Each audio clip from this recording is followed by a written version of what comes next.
Estamos en el capítulo 17, nos toca en esta noche del libro de Apocalipsis. Anoche vimos capítulo 16, las 7 copas del juicio, una predicación que tocó hondo en nuestros corazones, porque llegamos a un punto en decir: desead como niños recién nacidos la leche espiritual no adulterada, para que por ella crezcáis, para salvación. Y vimos al llegar a la séptima copa, cómo se derrama sobre el aire y Dios dice: hecho está, consumado es. Y decíamos que hay 2 consumado es en la Biblia, hay 2 hecho está.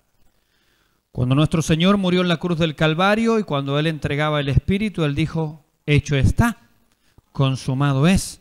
Porque allí se consumó, allí se ganó la salvación del hombre. Todo lo necesario para la salvación está en la cruz del Calvario. Por eso Pablo decía: yo no me preocupo predicar otra cosa que no sea de Jesucristo y a este crucificado. O sea, particularmente la cruz. Para los judíos tropezadero, para los griegos locura, mas para los salvados Cristo poder y sabiduría de Dios. Gloria a Dios para siempre. Y tenemos este otro hecho está en el capítulo 16, como predicábamos anoche, en donde Dios derrama su ira sobre el pecado del hombre, los hombres no arrepentidos en el periodo este futuro que viene, luego del rapto de la iglesia, la gran tribulación, y al final ya de la gran tribulación, Dios dice, hecho está, consumado es. Y decíamos anoche que o hecha está mi salvación en Cristo, o tendré que pagar por mi propia cuenta ante Dios, ante la ira de Dios. Y recordábamos palabras de Pablo cuando él dice que nosotros éramos por naturaleza hijos de ira, lo mismo que los demás. No hay virtud en nosotros, no hay nada digno por lo cual Cristo Dios nos haya mirado para salvarnos, sino que la Biblia dice: mas Dios muestra su amor para con nosotros, es que siendo aún pecadores, Cristo igualmente murió por nosotros. Qué mensaje maravilloso. Y terminaron los hombres como aquel contumaz y rebelde que nos cuenta el Antiguo Testamento.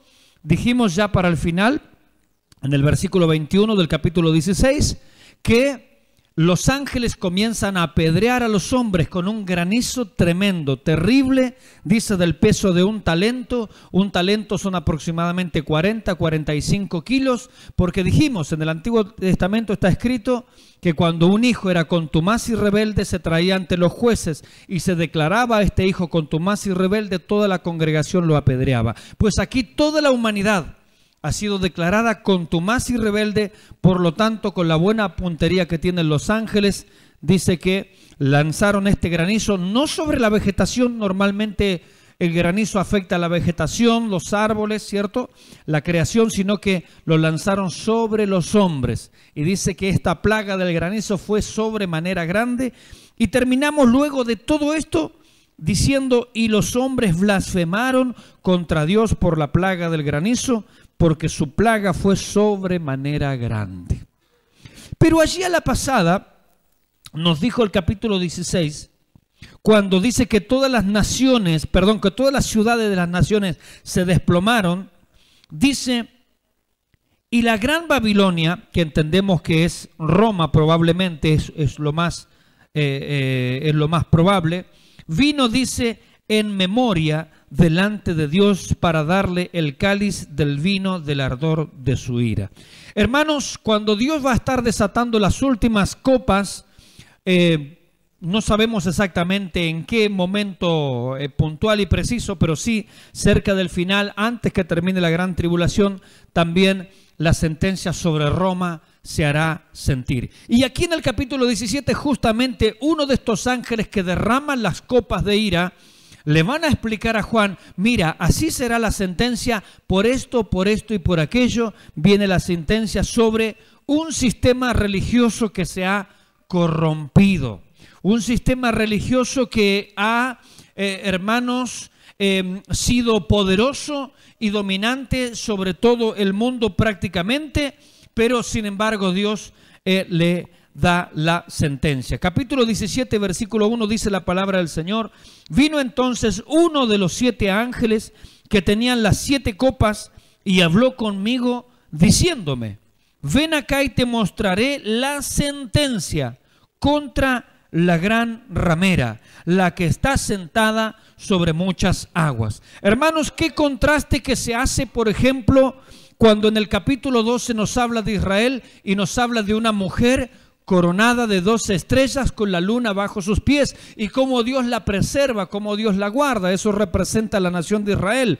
Cuando en el Nuevo Testamento se habla de la iglesia de Jesucristo, se habla, dice que el Señor está haciendo una obra con la iglesia para presentársela a sí mismo. Una iglesia que no tuviese ni mancha, ni arruga, ni cosas semejantes, sino una iglesia gloriosa, dice.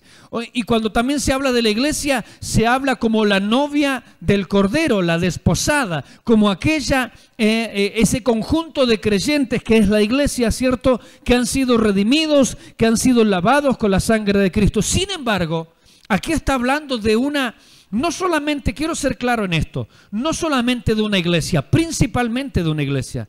Está hablando de un sistema corrupto, un sistema que se ha mezclado. Principalmente el sistema romano, ¿sí? Pero también a esto incluido todos aquellos que se han sumado al romanismo, a las mismas prácticas, a la misma cultura. Entre ellos también incluimos evangélicos, que, hermanos, tienen las mismas prácticas y las mismas costumbres las han adoptado. Y usted dirá, ¿a qué se refiere, pastor? Bueno, a todo aquel que sigue justamente estas prácticas. Hermanos, es conocido que el romanismo, el catolicismo romano, ha sido, por ejemplo, un sistema religioso que, por ejemplo, ha negociado la fe. Ha negociado la fe. Decíamos anoche, estamos en el mes de la Reforma Protestante, 31 de octubre, año 1517, un hombre llamado Martín Lutero, una de las de lo que mueve a este hombre, más allá de las cuestiones espirituales en que él se encontraba, esa disyuntiva, esa encrucijada, cómo alcanzar a agradar a Dios, cómo alcanzar la salvación, cómo el hombre se puede justificar delante de Dios. Pero dentro de las cosas prácticas que Martín Lutero denunciaba es que a través del dinero la gente venía y pagaba por una indulgencia, lo que significaba ese pecado ya está perdonado. Entonces, el que tenía dinero era perdonado. ¿Y el que no tenía dinero? Entonces, a través de la compra, supuestamente de la voluntad de Dios, a través de un donativo a la iglesia, el pecado estaba perdonado. Y eso se lo llamó la venta de indulgencias.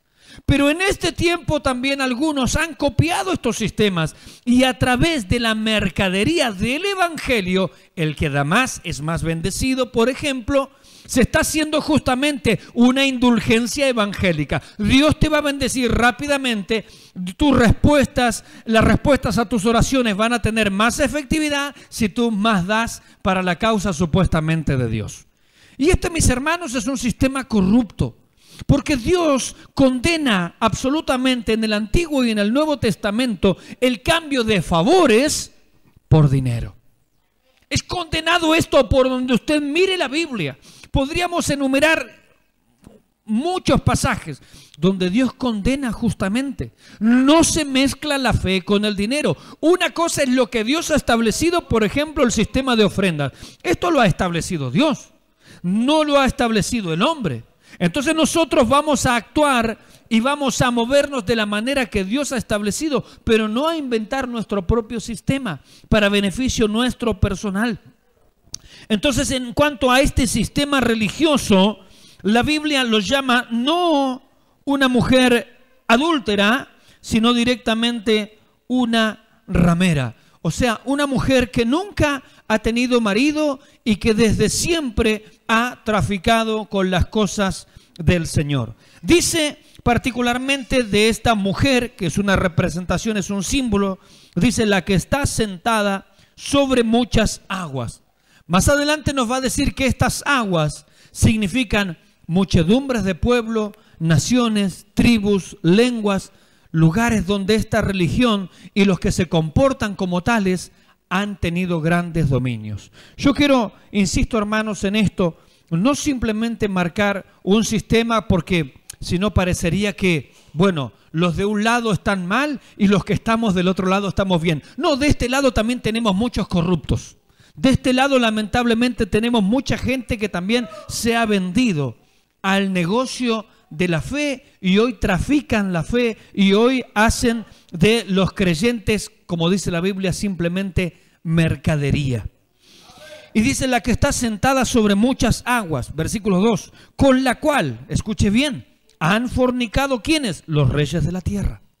Hermanos, desde el año 400 en adelante de nuestra era, cuando el sistema del papado entró a la iglesia, a la única iglesia que en ese momento había, recuerden que estuvieron los apóstoles luego del Señor, luego vinieron lo que se llamó los padres de la iglesia y luego continuaron grandes hombres de Dios, pero llegó un determinado momento en que el Estado se mezcló con el cristianismo a partir del emperador Constantino.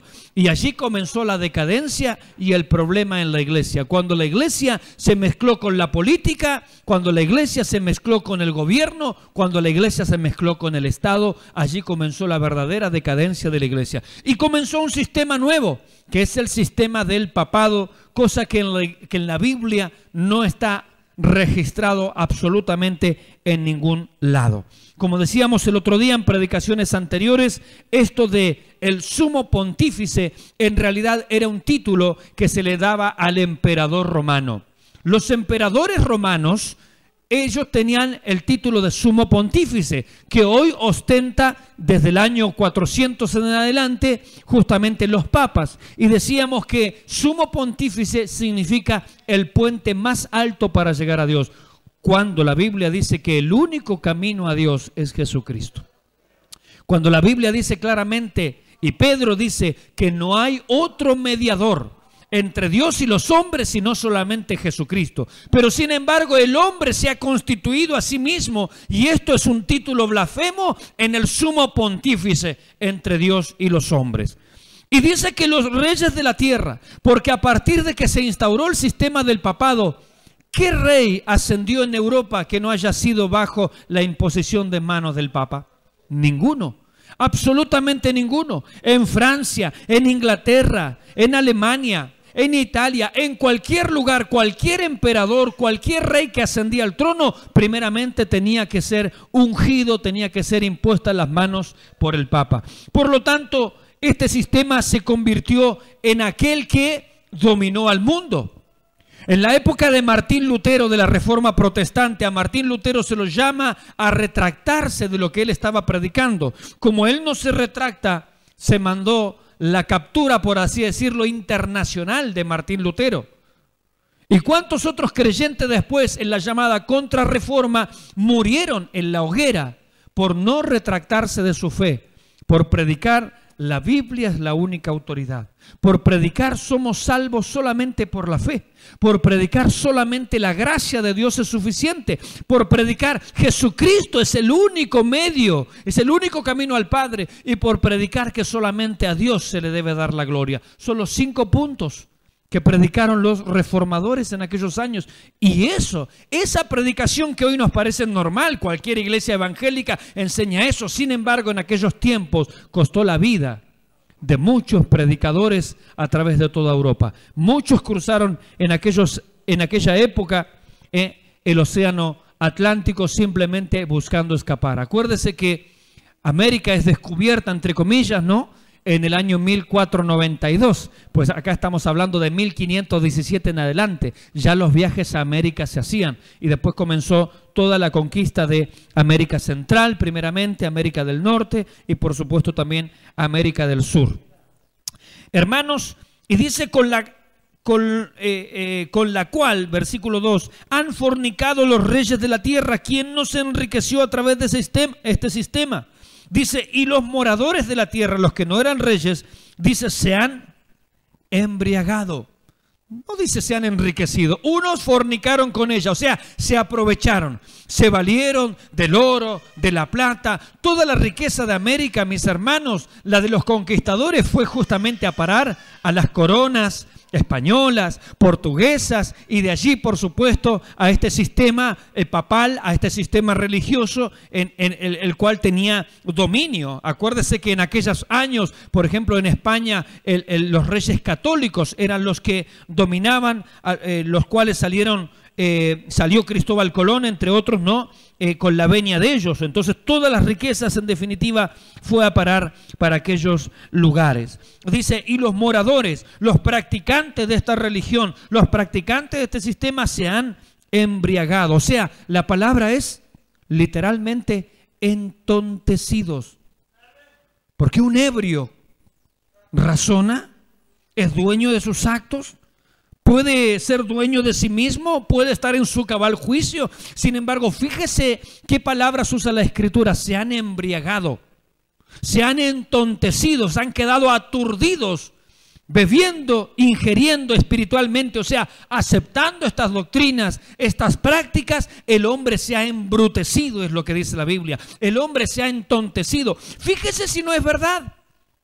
Estos días viajábamos y cualquiera que sale a la ruta lo puede ver. Cada vez hay más santuarios. No hay lugar donde no haya santuarios, donde la gente se mata un bailantero en la ruta y allí se crea un santuario.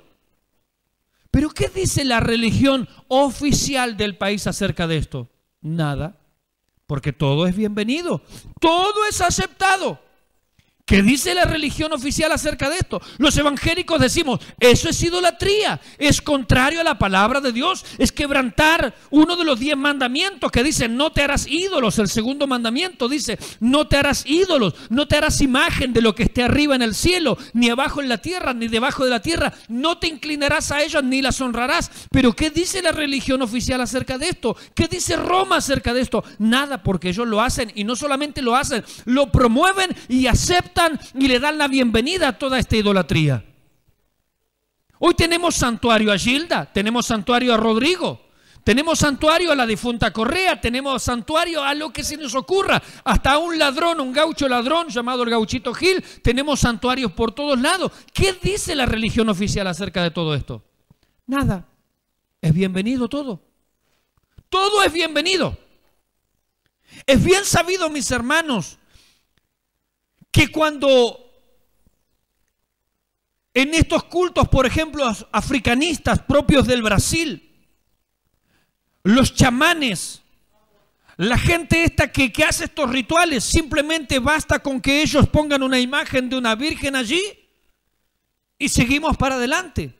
La Biblia dice, el apóstol Pablo dice que los gentiles sacrifican a esos ídolos, a esas estatuas, a los demonios los sacrifican y no a Dios. Dios dice, la Biblia dice que cuando una persona se arrodilla delante de un ídolo, le ofrece sacrificio, le ofrece ofrenda, lo está ofreciendo directamente a los demonios y no al ídolo. Así lo enseña la Biblia. Hermanos, por lo tanto, toda esta mezcla de paganismo, hinduismo, fetichismo, africanismo mezclado con religión no es otra cosa que demonología. Es adoración abierta, literalmente, a los demonios. ¿Qué dice la religión oficial del Estado a esto? Nada. Todo es bienvenido. Cada vez más santos se proclaman. Otra cosa, no quiero entrar mucho en detalle de eso, pero en realidad es un concepto totalmente erróneo. Porque la Biblia habla de los santos, es de gente de carne y hueso. Pablo le escribe, por ejemplo, a los santos y fieles que están en Tesalónica. Era la gente de la iglesia, los santos y fieles. No eran los difuntos que ya murieron y muertos hacen milagros. No tiene nada que ver el concepto, totalmente antibíblico, totalmente opuesto a la doctrina que vemos en la palabra del Señor. Hoy en día hay cultos hasta San la Muerte y le ponen el título de santo, santo muerte, San la Muerte. ¿Qué dice la religión acerca de esto? No dice nada, porque todo es bienvenido. Mientras esté disfrazado de nuestra religión, mientras se ponga nuestra camiseta, no importa lo que hagan después. Cada uno es libre de hacer lo que quiere. Lo importante es que tenga nuestra camiseta puesta. Hermanos, y lamentablemente lo evangélico va por lo mismo. Hoy en día tenemos prácticas similares dentro del pueblo evangélico. Prácticas inventadas por Ignacio de Loyola, como los encuentros, hoy lo hacen las iglesias evangélicas. Son prácticas jesuitas. Basta leer un poquito de historia para darse cuenta justamente de todo esto. Sin embargo, todo eso se ha adaptado Como decíamos ayer, como dice una radio evangélica, lamentablemente acá en Bahía Blanca, en un spot publicitario, dice la reinterpretación de la Biblia a la luz de las nuevas tendencias. Y nos preguntábamos, ¿quién dijo y quién es el hombre para reinterpretar la Biblia? ¿Acaso Dios necesita que yo lo reinterprete? ¿Que no sabe Dios expresarse claramente? Eso es una blasfemia. La Biblia no necesita ser reinterpretada. La Biblia hay que dejarla que hable solita. Como dijo un gran predicador, la Biblia es como un león enjaulado. No necesito enseñarle a matar la presa. Lo único que necesito es abrirle la jaula. El león sabe lo que tiene que hacer. Y la Biblia dice, mi palabra que sale de mí no volverá vacía. Produce el efecto que yo quiero, dice el Señor. En algunos es para salvación, en otros para condenación, por cuanto han rechazado el amor de la verdad. Hermanos, la Biblia no necesita ser reinterpretada, decíamos anoche. Y las nuevas tendencias, ¿qué son? Modas. Hace años atrás estaba la moda del pantalón pata de elefante. Hoy vemos un pata de elefante y decimos, ¡ay, se quedó en el tiempo! Son modas, son pasajeras. ¿Por qué nos vamos a adaptar a modas pasajeras en la interpretación de la Biblia? ¿Es acaso un Dios cambiante cuando la Biblia dice, el cielo y la tierra pasará, mi palabra no pasará? La palabra de Dios permanece para siempre, dice. Hermanos, la Biblia no necesita ni ser reinterpretada, ni necesita ser readaptada a las nuevas tendencias. Las nuevas tendencias son eso, son gente loca que aparece enseñando locuras y un grupo de gente le sigue. Lamentablemente. Porque que haya un loco que diga locuras, todos diríamos, bueno, es un loco que habla locura. El problema es que atrás de ese loco van un montón de gente. A la perdición, engañando. Aparecen maestros conforme a sus propias concupiscencias, que apartarán el oído de la verdad y se volverán a las fábulas. Así sucedió. La Biblia en estos años, en años pasados, mis hermanos, hasta la época de la Reforma, la Biblia estaba prohibida para el pueblo. El pueblo era absolutamente ignorante de la Biblia y hasta el culto, la misa se daba en latín. No hasta muchos años atrás la misa se daba en latín. ¿Y qué entendía la gente cuando iba? Nada, porque ese era el propósito, que el hombre de Dios no tenga la palabra de Dios. Que la humanidad no tenga la palabra de Dios. Hoy tenemos Biblias de todo tamaño, color, pero lamentablemente seguimos muchas veces en la ignorancia acerca de qué dice Dios, qué dice la Biblia. Hoy en día en estos sistemas de la televisión evangélica cristiana, en vez de estudiar la Biblia, van a esos encuentros sin Biblia. Claro, con razón aprenden cualquier cosa si no usan la Biblia. Y después le dan un manual, el manual de crecimiento, crecimiento 1, crecimiento 2, del reencuentro y de no sé qué más cosas. ¿Y la Biblia cuándo la vamos a usar? No, nunca. Simplemente seguimos lo que dice el líder. Nuestro líder es Jesucristo, mis hermanos. Lo que la Biblia dice, ella tiene razón. El pastor puede estar equivocado. Los hermanos nos podemos equivocar. Todos nos podemos equivocar. Mas la palabra de Dios es infalible. Sin embargo, este sistema corrupto proclamó desde el año 400, en nuestras declaraciones oficiales, el Papa es infalible. Pero hermanos, ¿qué dicen los apóstoles de hoy en día? Son infalibles ellos. Se creen infalibles. Dios me dijo. No, Dios no le dijo nada, porque lo que están diciendo es contra la Biblia. Entonces Dios no te dijo, algún demonio te dijo, no Dios. Porque Dios nunca va a contradecir su propia palabra. Dios no es hombre para que mienta, ni hijo de hombre para que se arrepienta. Sea Dios veraz, mas todo hombre mentiroso. Dice, y los moradores de la tierra se han embriagado, entontecido con el vino de su fornicación, con lo que les dan a beber, con lo que les dan a comer, con lo que alimentan su alma. Versículo 3, y me llevó este ángel en el espíritu al desierto. ¿Por qué el desierto? Porque es un lugar donde no hay vida, mis hermanos. Así como Israel, en Ezequiel 37, el profeta lo ve como una nación de valle de huesos secos. Así esta religión es una religión muerta, no tiene vida. Es un desierto. No hay vida espiritual, mis hermanos. Eso es lo que la Biblia nos quiere decir. Son gente sin vida, líderes sin vida. Y me llevó en el espíritu al desierto y vi a una mujer sentada sobre una bestia escarlata, llena de nombres de blasfemia, que tenía 7 cabezas y 10 cuernos. Mire, comencemos por la bestia. Dice que él ve en el desierto, en un lugar sin vida, una religión sin vida, una religión sin palabra de Dios, una religión no transformada, una religión del hombre para el hombre, sin Dios. Porque Dios dice: lo que hacen allí, eso es inmundicia, eso es fornicación, es contra mi palabra. Pero dice que la bestia sobre la cual el apóstol Juan ve sentada a esta mujer, a esta religión y a todos los que se comportan como tal, dice esta bestia, dice tenía 7 cabezas y 10 cuernos. Según el capítulo 13, que ya lo vimos, y según el capítulo 12, que ya lo vimos, el capítulo 12 nos dice que Satanás tiene 7 cabezas y 10 cuernos. El capítulo 13 nos dice que el anticristo tiene 7 cabezas y 10 cuernos. Y aquí dice que esta mujer está sentada sobre una bestia que tiene 7 cabezas y 10 cuernos. Es satánico absolutamente. No hay otra conclusión. Es satánico, es anticristo. Por más que se hable de Cristo, es anticristo. No es conforme a lo que la Biblia enseña, no es conforme a lo que la palabra de Dios dice, es absolutamente satánico. Es una bestia escarlata, el color del dragón, capítulo 12, un dragón escarlata, 7 cabezas, 10 cuernos, la forma del anticristo. Y dice que esta mujer está sentada, cabalga, ella domina, o mejor dicho, por lo que vamos a ver luego, el anticristo se deja dominar por esta mujer por un tiempo porque le sirve a sus propósitos. Pero después la cosa se invierte y este mismo sistema va a devorar a todo esto. Y esta mujer dice sentada sobre una bestia escarlata llena de nombres de blasfemia. Nombres de blasfemia. Dijimos el otro día algunos títulos, los tengo por aquí anotados, de el papado, su santidad. ¿Qué significa su santidad? Ya lo vimos, que la santidad recibe en sí mismo una blasfemia. Solo Dios es santo. Y si nosotros somos santos es porque Él nos ha santificado. Pero el único que puede ser llamado su santidad es Dios mismo, porque Él no le debe la santidad a nadie, emana de sí mismo. ¿Cómo un hombre puede arrogarse un título semejante, su santidad?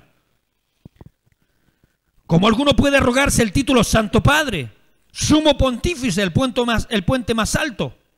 O como dijo León XIII, ocupamos en la tierra el lugar de Dios Todopoderoso.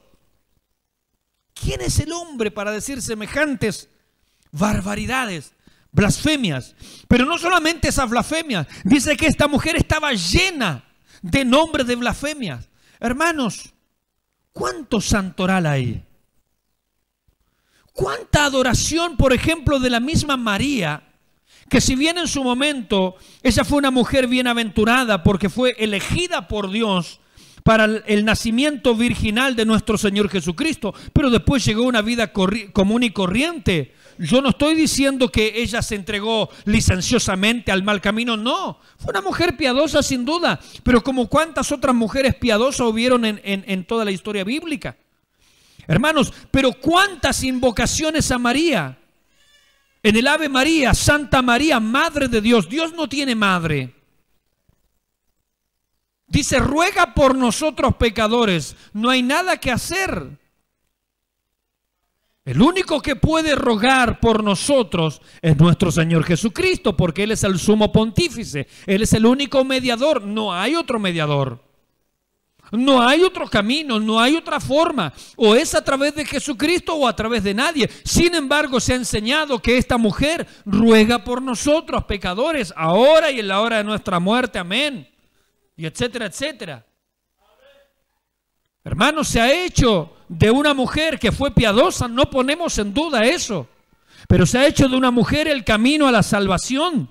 Y eso está mal. Bajo este nombre de María tenemos las apariciones en todo el mundo, supuestas apariciones de María a las personas. Entonces tenemos a María como la Virgen de Luján, tenemos a María como la Virgen de la Merced en Bahía Blanca, tenemos a María como la Virgen de Guadalupe, tenemos a María como la Virgen de Medjugorje, tenemos a María como la Virgen de Itatí en Corrientes. ¿Cuántas Marías hay? O sea, cada vez más Marías, cada vez más inventos para que el hombre se siga confundiendo. Como dice aquí, están entontecidos, están embriagados del vino, de lo que les dan de comer, de lo que les dan de tomar. Y esta mujer dice, versículo 4, estaba vestida de púrpura y escarlata. Mire, en primer lugar, púrpura y escarlata era la vestimenta de los Césares.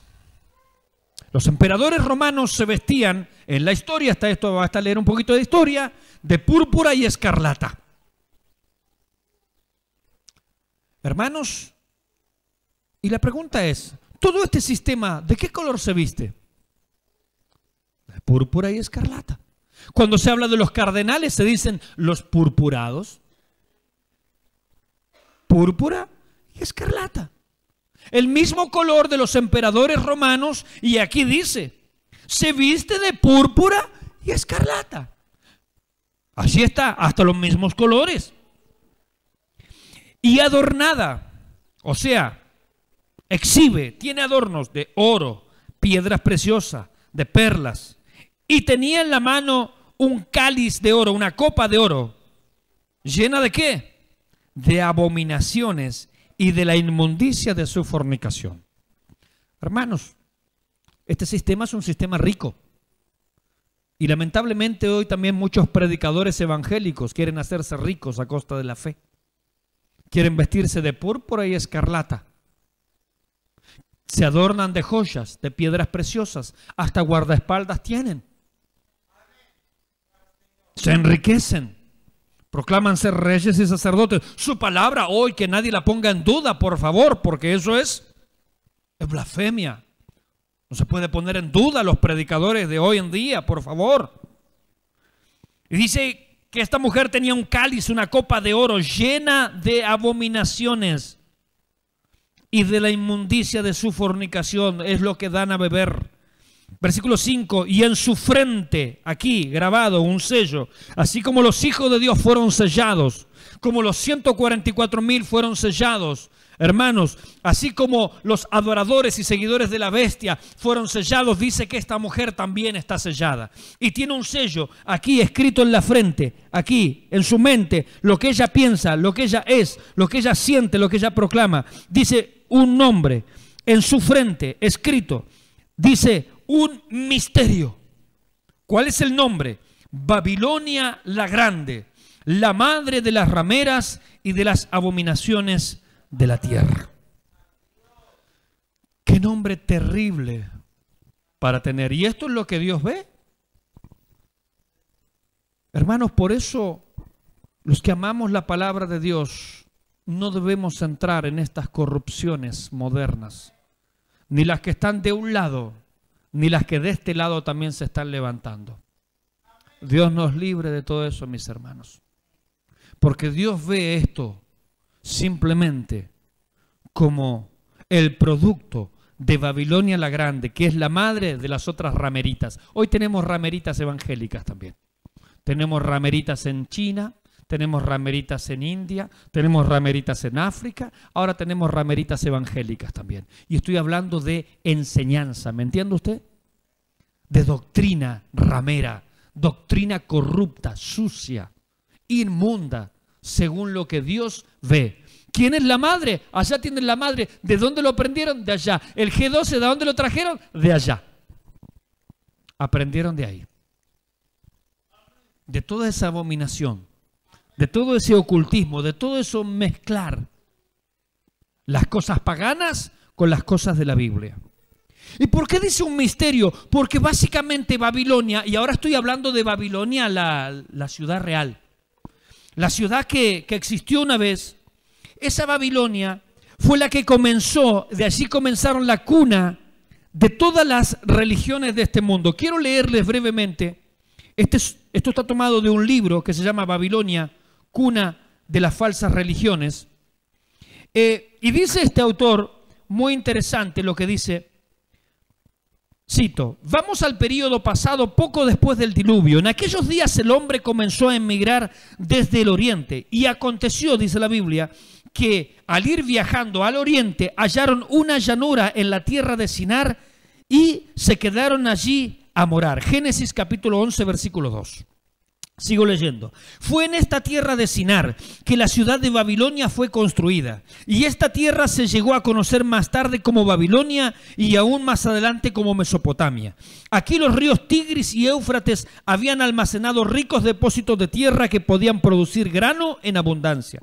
Sin embargo, existían ciertas desventajas, las cuales tenían que afrontar las gentes que habitaban esa tierra. Esta estaba ocupada o sobrepoblada de animales salvajes, los cuales eran un peligro constante para su seguridad y paz.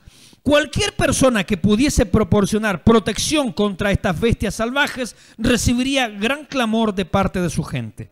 Y así, en este punto, un hombre grande y poderoso cuyo nombre era Nimrod. ¿Se acuerda de Nimrod?